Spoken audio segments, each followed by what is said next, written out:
بسم اللہ الرحمن الرحیم ما آتاکم الرسول فخذوا وما نہاکم عنہ فانتہوا۔ اللہ تعالیٰ نے قرآن کریم والفرقان حمید کے اندر ارشاد فرمایا، جو کچھ تمہیں نبی اکرم صلی اللہ علیہ وسلم عطا کریں اسے لے لو، اور جس سے منع فرمائیں اس سے باز آ جاؤ۔ آج کل لوگ لفظ داتا کے اوپر جو ہے اعتراض کرتے ہیں کہ لفظ داتا یہ کہنا شرک ہے، تو ہم دیکھتے ہیں کہ لفظ داتا کی حقیقت کیا ہے۔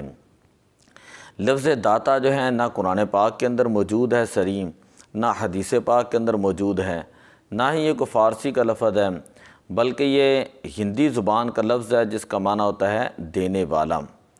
اور اللہ تبارک و تعالیٰ کے لیے یہ لفظ بیان کرنا حقیقی طور پر جو ہے یہ جائز ہے، اور مجازی طور پر اللہ کی مخلوق کے لیے یہ لفظ بیان کریں تو اس کے اندر کوئی قباحت نہیں۔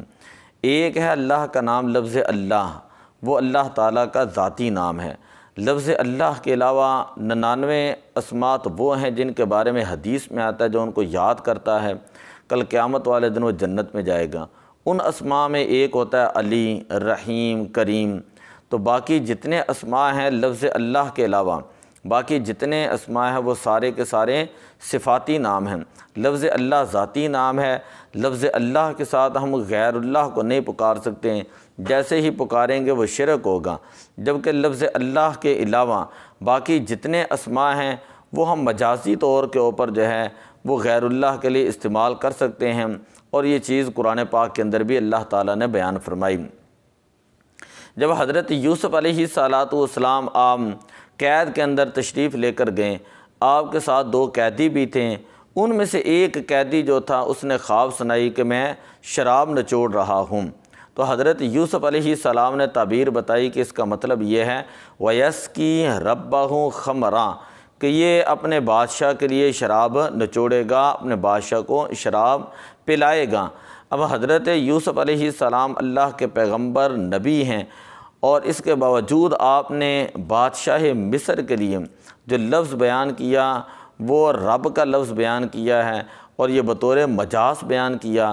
تو اگر اللہ کے پیارے نبی ایک کافر، شرابی اور مشرک کے لیے جو ہے لفظ رب بطور مجاز بیان فرمائیں، اور اللہ تعالیٰ اس کو قرآن پاک کے اندر بھی بیان فرمائیں اور اس کے اندر شرک نہیں ہے، تو باقی جتنے اسماء ہیں، رحیم ہونا، کریم ہونا، علیم ہونا، سمیع ہونا، بصیر ہونا، یہ بھی وہ اسماء ہیں جو اللہ تعالیٰ کے ذاتی نام ہیں۔ اگر غیر اللہ کے لیے ہم ان کو بیان کریں گے تو ان کے لیے بھی پھر اس صورت میں بھی کوئی شرک لازم نہیں آئے گا۔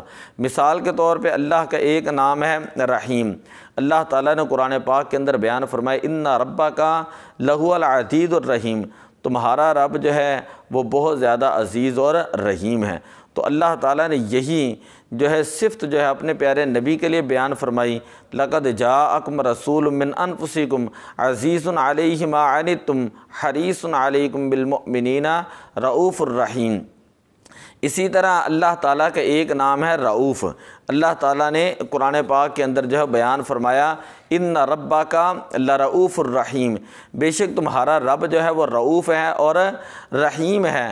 اور اللہ تعالیٰ نے رؤوف کا لفظ نبی اکرم صلی اللہ علیہ وسلم کے لیے بھی بیان فرمایا، وَبِالْمُؤْمِنِينَ رؤوف الرحیم، سورہ توبہ 128 نمبر آیت۔ اور نبی پاک مومنوں کے لیے جو ہے وہ بڑے مہربان اور رحم فرمانے والے ہیں۔ تیسرا لفظ ہے اللہ کے لیے مومن کا ہونا۔ تو اللہ تعالیٰ نے اپنی صفت جو مومن قرآن کے اندر بیان کی کہ المالک القدوس السلام المؤمن، سورہ حشر آیت نمبر 23۔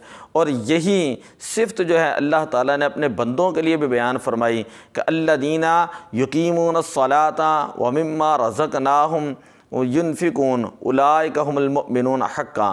اسی طرح اللہ کا ایک نام ہے ولی ہونا۔ قرآن پاک کے اندر اللہ تعالیٰ سورہ شورى آیت نمبر 9 کے اندر بیان فرمایا ام اتخذوا من دونہ اولیاء فاللہ هو الولی، بس اللہ تعالیٰ جو ہے وہ ولی ہیں۔ تو اسی طرح ولی کا لفظ اللہ تعالیٰ نے قرآن پاک کے اندر نبی اکرم صلی اللہ علیہ وسلم کے لیے بھی بیان فرمایا انما ولیکم اللہ ورسولہ، کہ تمہارا ولی اللہ ہے اور اس کا رسول ہے، سورہ مائدہ۔ اسی طرح اللہ کی صفت ہے علیم۔ اللہ نے قرآن کے اندر بیان فرمایا نرفع درجات من نشاء ان ربک حکیم علیم، سورہ انعام آیت مبارکہ 83۔ اور یہی علیم صفت جو اللہ تعالیٰ نے قرآن پاک کے اندر حضرت یوسف علیہ السلام کے لیے بھی بیان فرمائی، قال جعلنی علی خزائن الارض انی حفیظ علیم، سورہ یوسف آیت نمبر 58۔ تو اللہ تعالیٰ نے یوسف علیہ السلام کے لیے علیم کا لفظ جو ہے اور صفت جو ہے وہ بیان فرمائی۔ تو اس سے پتہ چلا کہ اللہ تعالیٰ رحیم ہے تو نبی پاک صلی اللہ علیہ وسلم بھی رحیم ہے، اللہ تبارک و تعالیٰ جو ہے رؤوف ہے تو نبی پاک صلی اللہ علیہ وسلم بھی رؤوف ہیں، اللہ تعالیٰ مومن ہے تو اللہ تعالیٰ نے بندوں کے لیے بھی یہی صفت بیان کی۔ لیکن فرق یہ ہوتا ہے کہ اللہ تعالیٰ اگر رحیم ہے تو وہ ذاتی طور پر رحیم ہے، نبی پاک صلی اللہ علیہ وسلم رحیم ہیں تو وہ عطائی طور پر رحیم ہیں۔ اللہ تعالیٰ علیم ہے، اللہ تعالیٰ سمیع ہے، اللہ تعالیٰ بصیر ہے تو وہ ذاتی طور پر ہے، وہ کسی کا محتاج نہیں۔ لیکن اللہ کے پیارے انبیاء اور اولیاء کے لیے یہی صفات جو ہے وہ بیان کی گئی ہیں تو وہ بطور عطا کے، اللہ کی عطا کے جو ہے وہ رحیم بھی ہیں، کریم بھی ہیں، اسی طرح علیم بھی ہیں، سمیع بھی ہیں، بصیر بھی ہیں۔ اور مجازی طور پر اگر ہم ان کے لیے یہ لفظ بیان کرتے ہیں تو اس کے اندر کوئی شرک نہیں۔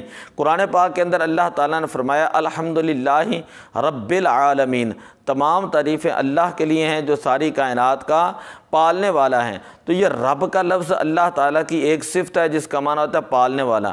اور قرآن پاک کے اندر اللہ تعالیٰ نے والدین کے بارے میں فرمایا وَقُلْ رَبِّ ارْحَمْهُمَا کما ربیانی صغیرہ، کہ اولاد اپنے ماں باپ کے لیے ایسے دعا مانگے کہ اے باری تعالیٰ رب ارحمہما، ان کے اوپر ایسے رحم فرما کما ربیانی صغیرہ، جیسے بچپن کے اندر انہوں نے میری تربیت کی۔ اب رب کا لفظ اللہ کے لیے اور والدین کے لیے بھی بیان ہے تو والدین کے لیے جب بیان کریں گے تو الگ حیثیت سے، الگ جہت سے، الگ اینگل سے جو ہے بیان کریں گے، اور وہ ہے مجازی طور پر۔ اللہ کے لیے لفظ رب ہوگا حقیقی طور پر، اور والدین کے لیے لفظ رب کا استعمال ہوگا مجازی طور پر۔ تو اب اس سے پتہ چلا کہ اگر بندوں کو رحیم کہا جائے، کریم کہا جائے، اسی طرح سمیع کہا جائے، بصیر کہا جائے، تو یہ کہنا جو ہے یہ قرآن سے ثابت ہے، قرآن پاک کی آیات مبارکہ سے یہ جو ہے یہ چیز ثابت ہے۔ اور اس طرح کہنے سے بندہ مشرک نہیں ہوتا، کیونکہ کہنے والے کی نیت کا اعتبار ہوتا ہے۔ اگر وہ یہی لفظ، یہی اللہ تعالیٰ کی صفات جو ہے وہ اللہ کے لیے بیان کرتا ہے تو اس کی نیت ہوتی ہے حقیقی طور پر اللہ تعالیٰ جو ہے وہ علی ہے، اللہ علیم ہے، اللہ رحیم ہے، اللہ کریم ہے، اللہ سمیع ہے، اللہ بصیر ہے۔ اور اگر وہ غیر اللہ کے لیے، انبیاء علیہم السلام کے لیے یا اولیاء کرام کے لیے اگر وہ یہی الفاظ بیان کرتا ہے کہ نبی رحیم ہے، ولی جو ہے وہ کریم ہے، یا ولی جو ہے وہ داتا ہے، تو ایسا کہنا شرک نہیں، کیونکہ وہ بطور مجاز استعمال کر رہا ہے۔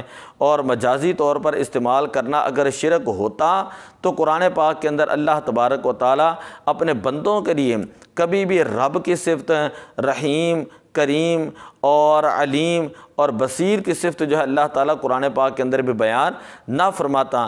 اللہ کا قرآن کے اندر بیان کرنا ہی اس بات کی دلیل ہے کہ غیر اللہ کے لیے یہ اللہ تعالیٰ کی صفات بطور مجاز جو ہیں وہ استعمال ہوں گی، بطور حقیقت استعمال نہیں ہوں گی۔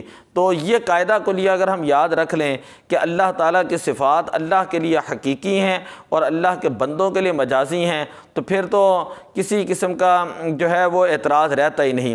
لہذا ہم کہہ سکتے ہیں کہ داتا صاحب رحمۃ اللہ علیہ وہ داتا ہیں، وہ مجازی طور پر ہیں۔ اگر کسی کو غوث پاک کہتے ہیں، غوث آدم کہتے ہیں تو وہ مجازی طور پر ہیں۔ کسی کو معین الدین کہتے ہیں، اگر کسی کو جو غریب نواز کہتے ہیں، تو یہ سارے القابات جو ولیوں کے لیے ہم بیان کر رہے ہوتے ہیں تو یہ بطور مجاز استعمال کر رہے ہوتے ہیں۔ تو دعا ہے کہ اللہ تبارک و تعالی ہمیں یہ لفظ داتا کی حقیقت کو سمجھنے اور حقیقت اور مجاز والے مسئلے کو سمجھنے کے اللہ تعالی ہمیں توفیق عطا فرمائے۔ الصلاۃ والسلام علیک یا رسول اللہ وعلی آلک واصحابک یا حبیب اللہ۔